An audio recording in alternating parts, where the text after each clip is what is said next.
Hello guys, welcome to wealth nursery garden. நம்ம இந்த வீடியோவில் என்ன பார்க்க போகிறோம் அப்படின்னு பார்த்தீங்கன்னா, சாமந்தி செடி வாங்கி வச்ச நிறைய பேருக்கு பார்த்தீங்கன்னா காஞ்சிருது. அதாவது அப்படியே காயாட்டி கூட ஒரு குறிப்பிட்ட நாளுக்கு மேலே பூக்கள் பூக்க மாட்டேங்குது அப்படின்றவங்களுக்கு தான் இந்த வீடியோவே.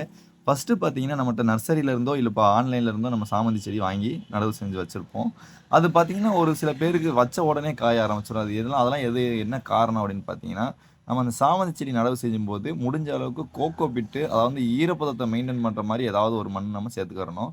அப்படின்னா மட்டும்தான் உங்களுக்கு சாமந்தி செடி முடிஞ்ச அளவுக்கு ட்ரை ஆகும். அதாவது ஈரம் ட்ரை ஆயிடுச்சுனாலே சாமந்தி செடி வேகமாக காய ஆரம்பிச்சிடும். அதுவே ஈரம் அதிகமாக இருந்தாலுமே கூட உங்களுக்கு வேர்கள் அழுக தொடங்கிட்டு அப்படி செடியும் காய ஆரம்பிச்சிடும். அதனால் ஈரப்பதத்தை மெயின்டைன் பண்ணுற மாதிரி ஃபஸ்ட்டு நம்ம சாமந்தி செடி வச்சுக்கணும்.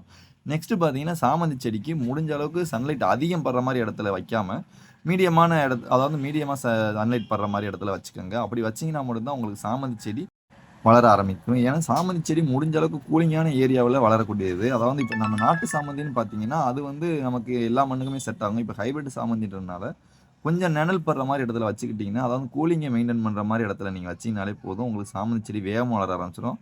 அதுக்காண்டி வெயில் படாத இடத்துலையும் சுத்தமாக வச்சிடாதீங்க. பூக்கள் பெரிய அளவில் பூக்காது. அதாவது பூக்கள் பூத்தாலுமே சின்ன சின்ன பூக்களாக பூக்க ஆரம்பிச்சிடும். ரொம்ப நிழல்ல வச்சிட்டிங்கன்னா, வெயிலே படாத இடத்துல வச்சிட்டிங்கன்னா இப்போ நம்மகிட்ட நர்சரியில் சாமந்தி செடியெல்லாம் நிறைய இருக்குது. உங்களுக்கு வேணும் அப்படின்னா ஸ்க்ரீனில் தெரியுற வாட்ஸ்அப் நம்பருக்கு ஹாய்னு ஒரு மெசேஜ் பண்ணிட்டீங்கன்னா கேட் லாக் ரிப்ளை ஆகும். கேட் லாக் பார்த்துட்டு உங்களுக்கு என்னென்ன செடிகள் வேணுமோ அதெல்லாம் ஆர்டர் பண்ணிக்கலாம். இதெல்லாம் பார்த்தீங்கன்னா பிங்க் வித்து ஒரு டார்க் பிங்காக வரும். அதாவது லைட் ஷேடில் டார்க் பிங்காக வரும். எல்லோ வித்து ரெட்டு மிக்சிங்கில் இது வரும். இது பார்த்தீங்கன்னா பஞ்சாக வரும். பூக்கள் பார்த்தீங்கன்னா அடுக்கு பார்த்தீங்கன்னா ரொம்ப கம்மியாக இருக்கும்.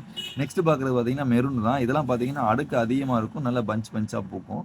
நெக்ஸ்ட் பார்த்தீங்கன்னா எல்லோ கலர்லேயுமே பார்த்தீங்கன்னா அந்த சாமந்தி செடியில் வர பூக்கள் பூராமே நல்லா அடுக்காக பூக்கிற மாதிரி நம்மகிட்ட சாமந்தி நிறைய இருக்குது. சாமந்தி செடிக்கு நம்ம தண்ணி ஊற்றும் போது ஃபஸ்ட்டு பார்த்தீங்கன்னா 2 தடவையாவது சாமந்தி செடிக்கு தண்ணி கொடுத்துடணும். அதாவது காலையில் ஒரு தடவை, சாயங்காலம் ஒரு தடவை, 2 தடவையாவது தண்ணி கொடுத்துடணும். அதே மாதிரி ஈரப்பதம் அதிகமாக இருந்தாலும் உங்களுக்கு வேர்கள் அழுக தொடங்கிட்டு செடி காய ஆரம்பிச்சிடும். இப்போ பார்க்குற சாமந்திலாம் பார்த்தீங்கன்னா இதை விட பெரிய பூக்களாக வரணும் அப்படின்னு பார்த்தீங்கன்னா, நீங்கள் முடிஞ்ச அளவுக்கு மண் அதிகமாக இருக்கிற மாதிரி பார்த்து வச்சுக்கோங்க. கோகோபிட் மண் இந்த மாதிரி கூலிங்கை மெயின்டைன் பண்ணுற மாதிரி மண்ணில் நீங்கள் போட்டு வச்சிட்டிங்கனாலே உங்களுக்கு அதிக மண் இருந்தாலே மண் சத்து அதிகரித்து பூக்கள் வரதெல்லாம் பார்த்தீங்கன்னா பெரிய பெரிய பூக்களாக வரும். இப்போ நர்சரியில் பார்த்தீங்கன்னா நிழல்ல வச்சு வளர்த்துட்டு அப்புறம் உங்கள்கிட்ட கொடுப்பாங்க. நீங்கள் அதை டைரெக்டாக வாங்கி வெயிலில் வச்சுறதுனால தான் உங்கள் நிறைய பேருக்கு பார்த்தீங்கன்னா சாமந்தி செடி காயவே ஆரம்பிச்சிருது. இதெல்லாம் நீங்கள் ப்ராப்பராக நீங்கள் ஃபாலோ பண்ணாலே போதும். கண்டிப்பாக அது சாமந்தி செடியை உங்கள் வீட்லேயும் நர்சரியில் இருக்கிற மாதிரியே பூக்கள் பூக்க வைக்க முடியும். இப்போ பார்க்குறதெல்லாம் பார்த்தீங்கன்னா கொஞ்சம் டிஃப்ரெண்ட்டான வெரைட்டி தான். இதெல்லாம் ரேர் தான். இப்போ நம்மகிட்ட நிறைய இருக்குது. உங்களுக்கு வேணும் அப்படின்னா ஸ்க்ரீனில் தெரியுற வாட்ஸ்அப் நம்பருக்கு ஹாய்னு ஒரு மெசேஜ் பண்ணிட்டீங்கன்னா கேட் லாக் ரிப்ளை ஆகும்.